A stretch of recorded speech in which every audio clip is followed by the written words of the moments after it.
Hello, everybody, and welcome back to Jediism 101, where we have been discussing what it is to be a Jedi realist in today's world. And as a recap, a Jedi realist is a person who has taken a look at has taken a look at Star Wars, specifically the Jedi therein. This being the movies, because that's where everybody got our start, the books, the comics, the TV shows, and even the role playing game, and decided that this is a decent way to try to live. And there have been many people who have attempted to build communities around learning how to be a Jedi realist in today's world. What we have been discussing has been the vows of the Jedi. Today is called the vow of restraint. Now, this is a long one, so hang in there with me, please. The vow of restraint reads thusly: a Jedi must learn restraint and must strenuously practice it in all their dealings with others. As a conscious conduit of the Force, the Jedi must restrain themselves in their dealings with others. As people, Jedi possess passions and opinions, and the Jedi must take care not to force these views upon others. A Jedi must realize that their thoughts, feelings, and even attentions leave impressions upon the Force that echo outwards and touch the world and people that surround them. Above all, a Jedi must learn physical restraint. Conflict is a necessary and inevitable aspect of life, yet a Jedi must take care to minimize this conflict. Physical violence must be regarded as only a final and most desperate alternative when all attempts at reason and negotiation have failed. Excuse me. Okay, now this is a very long one. This is very long. There's a lot to unpack here, and I only have about another 8 minutes to try to do it. So let's see if we can make this work.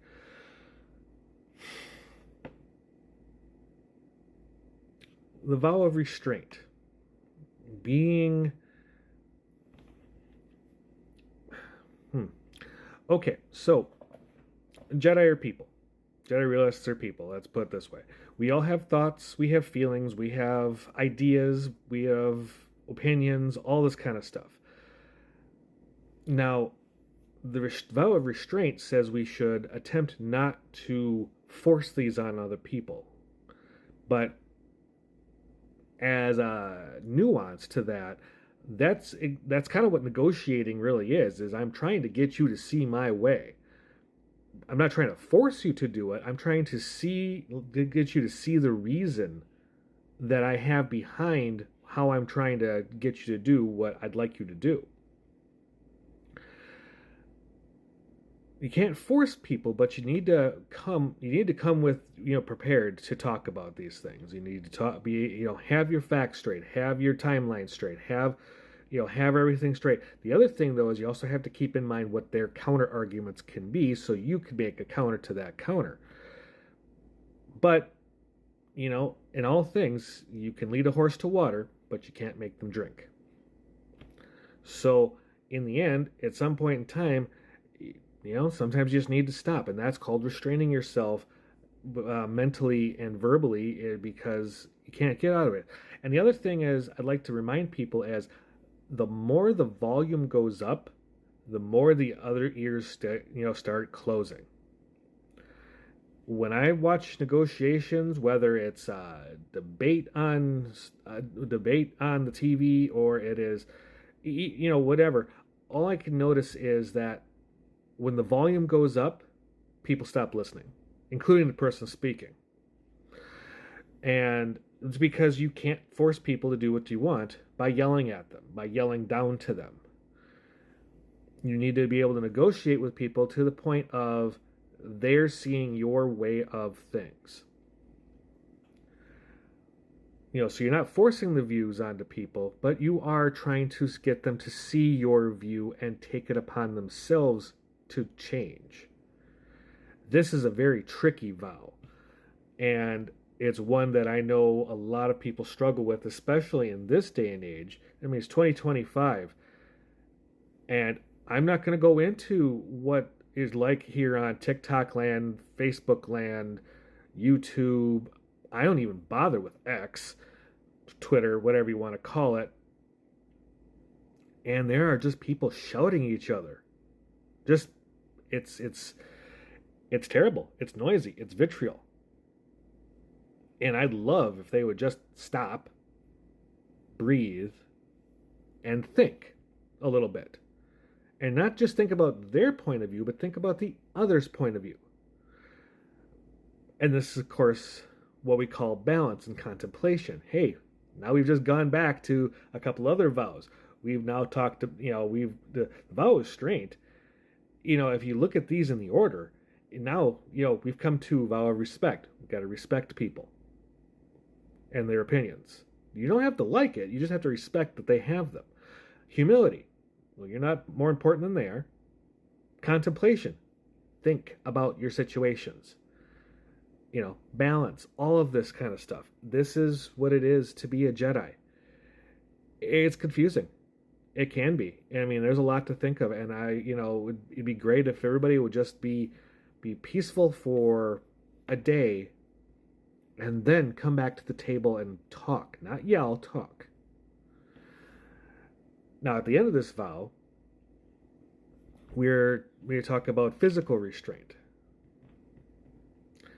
At some point in time, words will fail. Or words can fail. I hope they don't, but they can. And sometimes it's just enough to be... Sometimes violence is the answer, and I hate to say that. At my core, I'm a non-violent person. But, I do have the appreciation of speak softly and carry a big stick. And that is all about... And, that is all about, well, when finesse fails, I guess force is going to have to prevail. And I really don't enjoy employing that philosophy, and I hope others don't either. The other thing about using violence in solving problems is you need to use if you have to use it, use just enough to get the job done.